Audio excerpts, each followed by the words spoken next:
Our nation is going through a crisis. The opioid epidemic is something that is impacting states and counties all over our country. 316 overdoses were recorded in the High Point area last year in 2017.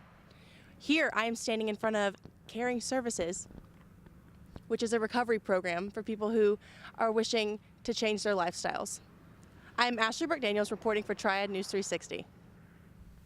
From 1999 to 2016, more than 12,000 North Carolinians died from opioid-related overdoses. This crisis began as prescription drugs were prescribed at higher doses and more often, which led to an epidemic ending in heroin addicts.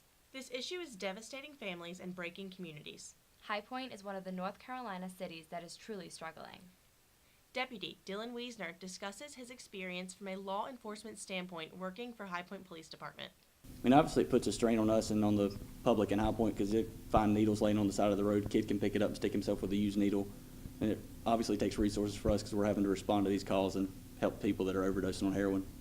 Weisner explains that pain medication and heroin does not discriminate. It's pretty bad everywhere right now, but it comes in waves. Like we'll get a couple months where we work a bunch of overdoses and then we won't get any for a while. And then another batch will come out where it's got a lot of fentanyl or what have you in it, and it gets worse and people are overdosing again.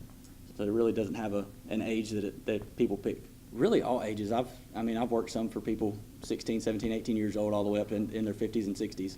High Point Police Department's goal is to find the source that is distributing to these addicts. I think the biggest thing is for us to be able to find the people that are selling it and distributing it inside High Point and getting rid of them, because I know High Point's a big hub for heroin trade, so that it goes to Thomasville, Greensboro, Winston, all the surrounding cities, and a lot of them come back to High Point.